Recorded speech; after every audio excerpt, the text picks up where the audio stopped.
Hello everyone, good afternoon. This is Mamta Verma. So we were continuously doing the 18th centuries.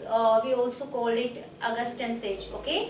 So हमारे कुछ last जो poets बचते हैं group of poet जो 18th centuries में जिनको लास्ट 18th सेंचुरी या प्री रोमांटिक पोइट भी बोला जाता है. So that is remaining all those poet who are belongs to the pre-romantic poet कह सकते हैं जिनको या they belong to the last 18th centuries. So there are two groups. Okay, so first group हमारा जो आता है that is the graveyard school of poets.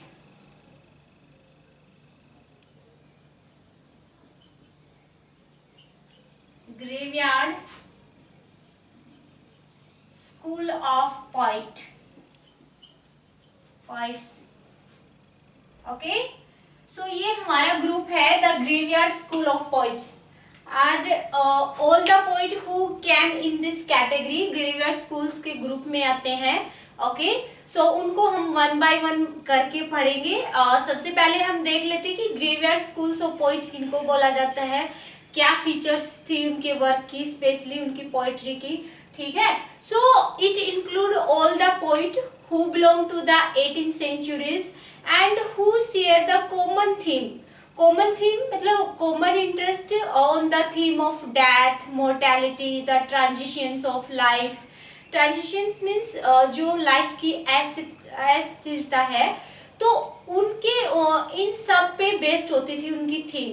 so इस ग्रेवयार्ड स्कूल में जो भी पोइट्स आता है वो उन्होंने जो टॉपिक था उनकी, जो मेनली जो सब्जेक्ट मैटर था उनकी पोइट्री का, वो डेथ होता था, ग्रेव होती थी, ठीक है, लाइफ होती थी, मोर्टेलिटी पे लिखते थे और इससे रिलेटेड जैसे टॉम्ब होती है उस पे लिखते थे. ठीक है, तो ये जो पोइट थे group of poet they share the common interest. इन सबका सेम इंटरेस्ट होता था, इसीलिए इन पोइट्स को एक ग्रुप बना दिया गया जिनको ग्रेवयार्ड स्कूल ऑफ पोइट बोला जाता है.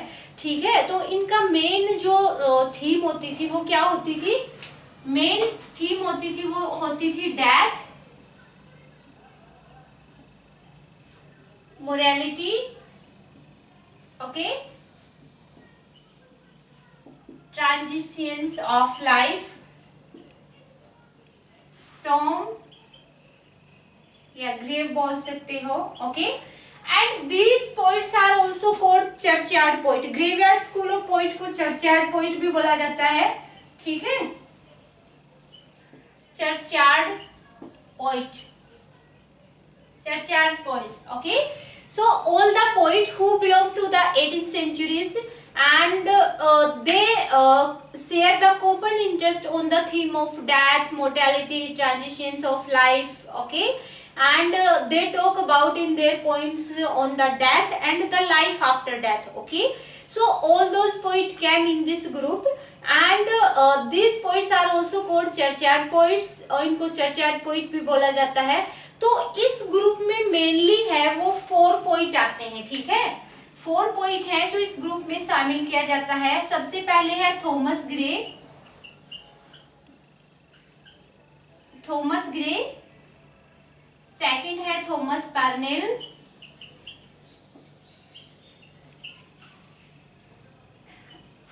थर्ड है Edward young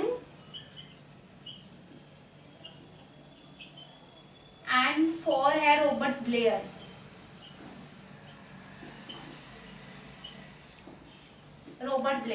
So these are 4 poets which include in the graveyard poets. Mainly 4 poets थे.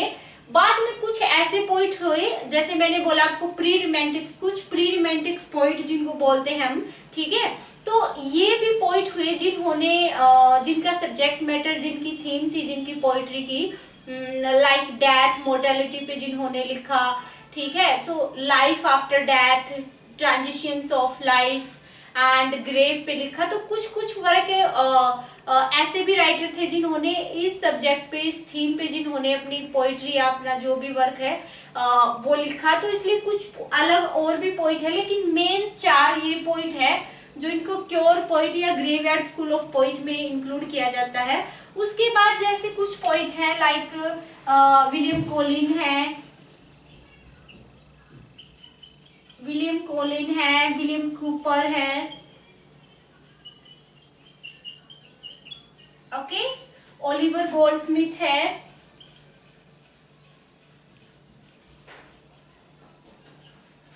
Oliver Goldsmith, okay, and Thomas Chatterton,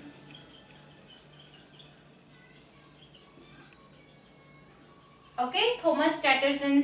so ये पोइट है, उनका भी एक एक दो दो वर्क, जैसे कुछ इन्होंने लाइक डेथ पे लिखा या इस सब्जेक्ट मैटर से रिलेटेड लिखा, जो ग्रेवयार्ड पोइट लिख रहे थे, तो इनको भी इस ग्रेवयार्ड स्कूल ऑफ पोइट में शामिल किया जाता है। लेकिन मेन जो हमारे पोइट्स थे वो ये 4 पोइट थे, Thomas Gray, Edward Young, Thomas Parnell और Robert Blair. These are the main 4 poet who belongs to the graveyard school of poet, okay?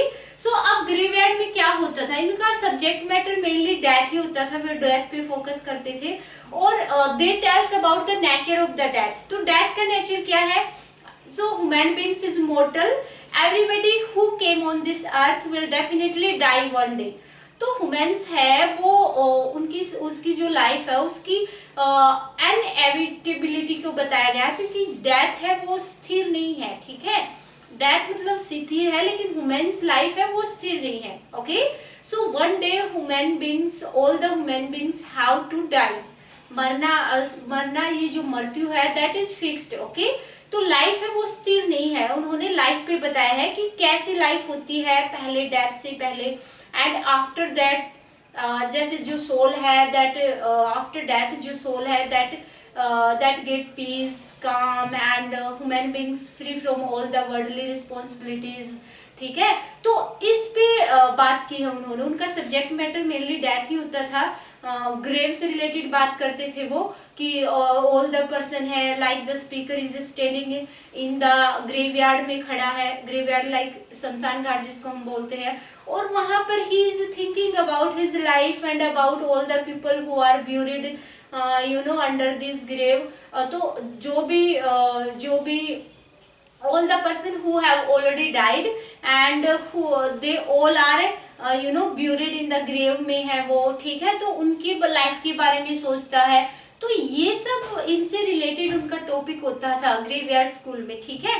So graveyard school में इससे ज्यादा जानने के लिए कुछ नहीं है। अब हम इसके जो पॉइंट है इनको 1 बाय 1 करके सबको एक एक करके वो डिस्कस करेंगे, क्योंकि इसमें थॉमस ग्रे है, he is one of the great poet who belongs to the graveyard schools. और इनकी जो पोइट्री है मेनली इसकी बहुत फेमस पोइम है an elegy written in country churchyard, जो कि ग्रेव पे लिखी गई है। तो वो वहां से एग्जाम में बहुत बार क्वेश्चन आते हैं। मेनली थॉमस ग्रे से जो क्वेश्चन आता है उसके सारे ही वर्क इम्पोर्टेंट है, लेकिन जो उसकी इलेजी लिखी है इसने वो बहुत इम्पोर्टेंट है, ठीक है।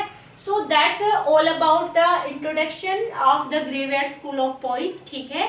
एंड नेक्स्ट क्लास में हम 1 बाय 1 करके इनका क्या करेंगे, एक एक पॉइंट को डिस्कस करेंगे, उसके वर्क को डिस्कस करेंगे, जहां से एग्जाम में क्वेश्चन पूछे जाते हैं।